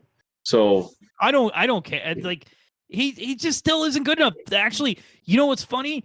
If they don't get a point against Atlanta, his tenure, he will have done worse than Ezra did in his tenure. So like since taking over from Ezra, if he doesn't get at least a point out of this Atlanta game, Klopos's record is worse than and I stole that from somebody. Like there's another show out there. It was the Men in Red. I stole that from you guys, so there's your credit. But yeah, apparently Klopos is about to be worse than Ezra. Thoughts? By the way, the professionals, Men in Red, the professional, what they call it, journalists, the Men in Red. Yes, they're journalists. They're journalists. We are not even allegedly. No. We're pundits. We're pundits. We're not even gonna write an opinion piece. Really church that shit up. Thanks, man. We just talk shit. We just banter. We don't hold back. So, okay, realistic expectations. Okay. What you're down on it, so I know you're gonna say Atlanta wins, but what's your scoreline? What do you think? What are you feeling? So every time we go to Atlanta, we always get blown out like 4-0, 4-1. That's what I'm expecting more of. That's my use my head, prediction. My use my head prediction. Now using my heart prediction, if Atlanta still can't figure it out, and the Fire feel like they want to play and win, I can see them win 1-0. James. 2-2 tie. 2-2 tie? 2-2 tie. So, using my brain, my brain really says like this is the kind of game that just grinds into the dirt, and it's 2-1. Atlanta wins 2-1 or 2-0. But in my heart of hearts, I just hope and pray like we'll surprise them. We'll come out, obviously Kuipers will get one, and then hopefully somebody random knocks one in, man. But I think this is a loss, which sucks because we need the momentum right now. Like we're at that teetering edge where like the season could start being lost pretty soon, or we could be hobbling along trying to do something. Did Shaq play? No. Or start? Do you guys think Shaq starts? Yeah. Off international duty? Oh yeah. Why Because wouldn't he? he scored off a free kick the last game they Yeah, played. why wouldn't He he? didn't start their first game either. He's didn't obviously play. going to get subbed. Either they're not shy in subbing him. No, they sure aren't. Yeah, they were. Just to give you guys a heads up, Atlanta, as of right now, Atlanta's undefeated at home.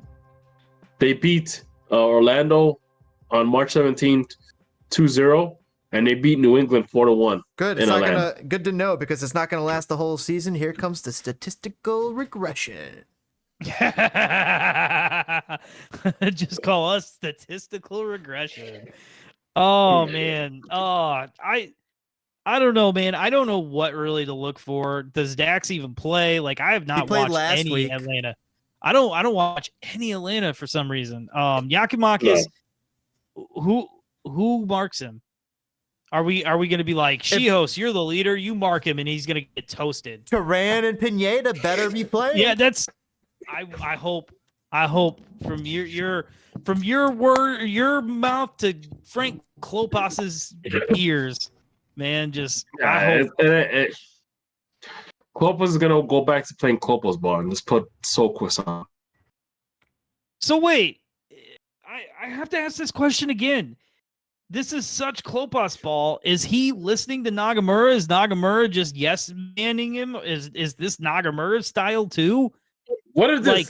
Let's throw some mystery and intrigue in this. What if Nagamura is like kind of like leading him off to get fired for he could take over? Just do you, big man. He's like he's just being self-supportive. Frank, do whatever you say, man. You do it.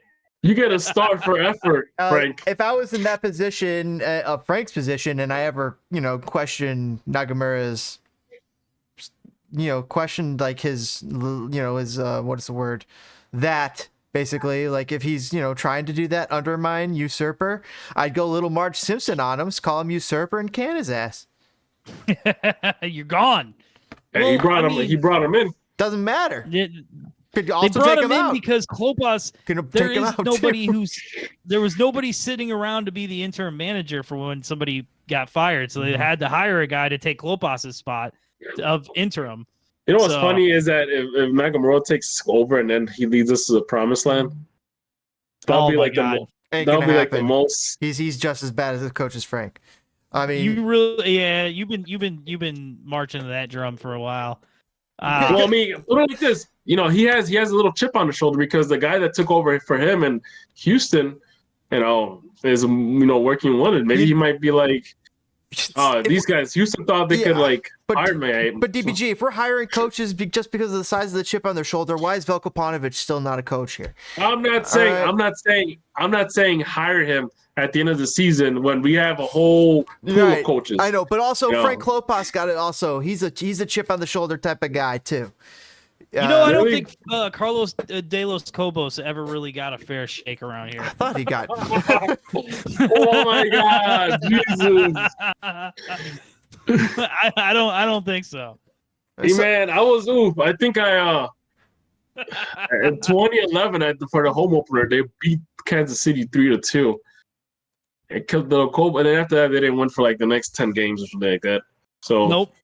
And that was the beginning of Frank ball. The only thing that made Frank ball interesting in 2012 and 2013 or whatever was the fact that you had Magic Mike on the lineup and he was scoring like crazy.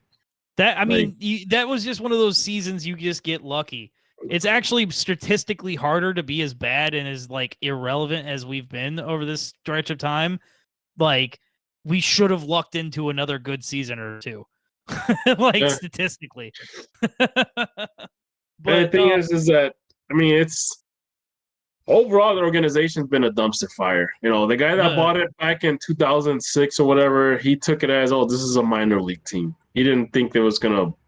No, he thought he was gonna pull like a one of those like, oh well, if we're just like in the league and the worst team in the league once all these values start going up. He sell high. I don't even think he had the capital to sustain this team any longer. He didn't. No, he didn't. And you could tell it was like he literally called in Nelson Rodriguez to strip the place of parts. Honestly, like, yeah. and the thing about the problem with Joe is that he has all the money, but he just has someone that's mismanaging the hell out of it. I think the only good thing so far he's done, I'm gonna say this. The only two good things that he's done so far is sign John Durant and sign Kellen Acosta. And you might add Kuipers to that. But maybe. I mean, the jury's still out. I'm still very pro. I'm very excited and or like optimistic, but then we look at Robert Barrich. We look at freaking what's his face? The Spanish guy we had as our cam. And then there was oh God, Madron. There you go. Madron, but he played well. Madron should have stayed, but like the Middle East gave him a bunch of money. Yeah, and it was hit or miss with that guy. I think if the pieces around him were better, he probably would have done better. But he wasn't all Lucho Acosta like pulling strings like crazy. No. And that's kind of like we kind of need like a Lucho Acosta type. If we were to get a Lucho Acosta type, man, this team will be flying. I mean, I think Carlos so. Hill. I think we're missing a winger. I was saying. Yeah, you keep saying Carlos Hill. I mean, how old is he? Do we really need a winger? Do we really need a winger when we have Selassie? Carlos Hill is a number 10. Carlos Hill is a cam. His brother's a winger. I'm still waiting for the Fire to play like a 4-4-2 and like have like. He's 31. No, it's 4-4-2 gets Tom Barlow on the field. Whoever else you think gets on the field, you're incorrect. It gets Tom Barlow. You put Amari Glasgow, and then he's like your. You don't know what to expect from that guy. He could either bolt it past like 5 defenders and score, or he could be like another Tom Barlow. You forget that these guys are kids when they're 20, right? So like he might not be fully physically developed enough to like, we might play Cincinnati and he gets literally ripped in half between, Robinson and Miazga. Jesus, this isn't Jurassic Park 2, Coke. Yeah, just literally ripped in half. There's Toke's will get a dark split. I mean, still, you gotta think about these things. There are still some extenuating circumstances to think about player development and player movement. But what if you have like a John Durant situation where he might be able to take off like John Durant? We talk like that's awesome, but did John Durant really do anything for this team other than just get us a paycheck? No, I think so. John Durant had good moments. A lot of the time was him just bolting past defenders, which was cool. But which was cool. But teams catch on to that. They play deep. They play more closer to the goal line. You can't really use your speed anymore. And if they hit you hard enough, you got to get subbed out. Yeah. So, I mean, I don't know, man. We've talked this team to death on what to do. We're kind of stuck in it, so we're just working with what we have. My only saving grace, in my opinion, is that there's a shadow of a good team here. As long as you do not bring Shaq and Gaston back, and you add to this team, you could be somewhere next year. Let me ask this: why do people keep like saying that we need to get like a young DP winger? I mean, what's wrong with Selassie? What's wrong with Mueller? Even Brian. Something's wrong with Mueller. Nothing's wrong with them, but we have if you count like Shaq, we have 2 open DP slots where like, let's put it this way. Here's the difference. Where are you going to use your DPs? We already have a DP striker, so you're not going to go hire you're not going to go find somebody to start over Kuipers, right? You'd move him and then get someone else. So we already have a young player that we don't have to pay DP money to play central attacking midfielder, right? So on a team that has like DPs all the way up the spine, Haile Selassie and Mueller are like perfect wingers to be those third, fourth options and facilitating and doing a lot of things. On a team that's got a kid in the center and a DP striker and then D mids and no real scoring threat anywhere, we're asking them to do more than they're capable of. So if we need in like bad example because his current form, but like we need an Insigne type of like star then on the wing because we're missing the star power in certain other parts. Well, that's what Shaqiri is, and so we're not considering Shaqiri anymore because we're considering the fact that they're not going to get a DP this summer. They're not going to fucking do it. So you have to look at this season as what we have, and then next season we have 2 DP slots. Wouldn't it make more sense to get a Cam DP? Rather than why? wingers? You have Guti. What are you trying to do with Guti? Sell him? What's happening with Guti every time Shaq plays in the center? That's because Shaq shouldn't play in the center. Guti shouldn't be on the wing. Guti should play in the center. Shaq shouldn't play in the center. Shaq shouldn't play in the center. If Guti wants to play on the wing, keep him on the wing. Get a attacking midfielder that could pull strings. All right. Well, like who? They're few and far between. You don't just shake a tree in Argentina and Almada comes out. Yeah, I mean, Almiron. My thing is, you're gonna waste a DP spot on a winger, even though our wingers are, our wings. I don't think it's a waste. Think about your goal scoring wingers who also play strikers and stuff. Who are you gonna take off? Who are you gonna take off? Oh, I'm taking. I mean, I don't know. I'm taking off Shaq, dude. Oh yeah, Guti's playing in the center. Kuipers up front. DP winger. Haile Selassie on the other side. Well, we've seen this from Brian Gutierrez. Like on tougher teams, he kind of goes quiet. It's. What, how old is he? 22. Yeah, but the thing is, we want to win now. We don't want to win 5 years from now. Right. I know, but we can't win this year. We have to look towards next year. Everything we got to bet the farm on next year, dog. If we're gonna throw away the season, then what's the point of even discussing? No, we're not throwing it away. We are a shadow of a good team. We're building on things where Gutierrez no longer has those issues because he worked through this season.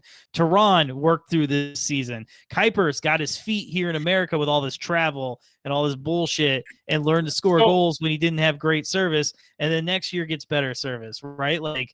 There's a lot of growth that can happen with this team. The problem is every other year in the last 10 leading up to this season, you knew we were dead in the water before day one. This time it's like, well, if everything goes right, we're going to be really good. If some things go right, then we can do better next year. And it's never been like that. It's always been just like empty cupboard. We don't have an empty cupboard anymore. We used to every season. But don't you think it'll be better? Will be better to get an attacking midfielder that can connect with Acosta in the midfield and make magic work on the wings or even down the middle and provide good service to Kuipers? Isn't that what Brian Gutierrez is in training to be? Brian Gutierrez is falling on the box and getting a yellow card for diving. Well, listen. Yunus Musa pair up well with Acosta? I literally was gonna say Musa, but like, there's no way. He has a European career. He's on the bench. Better. Yeah, dude, he's 21 years old at AC Milan. Sure. All it takes is just for like a Newcastle or like it takes for like a West Ham or a Napoli or somebody like that for him to get like on some. The only way you'll get him back to the MLS is if he's 29 and he's playing like. And like second division Spain, and he's sitting on a bench. Oh shit! 8 years from now, MLS is going to be lit. All of the great American players are going to be back. Pulisic, Reyna, exactly. Everybody. It's gonna be like a free for all. Everybody's gonna try to sign like the aging stars of the of the early 20s. Oh yeah. Speaking of our the early 20s, that's how I felt like when I Yep. started this podcast, because we're about 42 minutes in. Let's Oh, we got to wrap it up, man. let's start wrapping Let's it wrap up. it up. Don't goodbye, James. Wrap it up for us. Put a Yeah. little bow on it. Well. Chicago Fire are at it again, languishing in the predictable place of near last in MLS. Are they better than that? We seem to think so. All indicators are pointing to maybe. Do we have the right coach in place? Unknown. Do we have the No. right GM in place? Definitely unknown. They're both wild cards, because literally you throw them down, half the time they don't work and half the time they do. They're actual wild cards. You don't know about Frank Klopas or Georg Heitz. You don't know what they're going to bring to the table. When we're looking at this team, realistically in a few months, Guti could have played himself out of town if he's lucky. That's what happened for the other Chicago Fire player that we talked about earlier, who went over to Europe. What's his face? John Duran. Gaga. John Duran. John Duran. Duran, yeah. Duran Gaga played the whole year out of MLS. Duran played his last few months out of MLS, and Yeah, he did. Guti is more so in the John Duran plan of things, if he's going to get to do anything like that, because he's not on the other plan where he started off, it seemed, but he as DBG says, he disappears. He disappears quite a bit, and we're talking about U.S. men's national team spots for this guy. When he disappears for the 12th place Fire in the middle of games, come on, let's be real. Let's get real. James, you're preaching, but I think we were trying to wrap up. Yeah. But so the thoughts are, this team can turn around. They have the tools. Do they have all the right parts of the pie? I don't think so. I think that whipped cream's made out of Barbasol. Not yet. It's gonna be a fun season, boys. It's gonna be a fun season. All right, guys. All right. Thanks for hanging out here on Enemies of the Fire. Make sure you guys punt and kick that like button. Or punt it to midfield if you want to, or score it like a penalty kick. It's up to you. And we love to read your comments. Let us know. Share with Fire Friends. We'll catch you guys on the next one.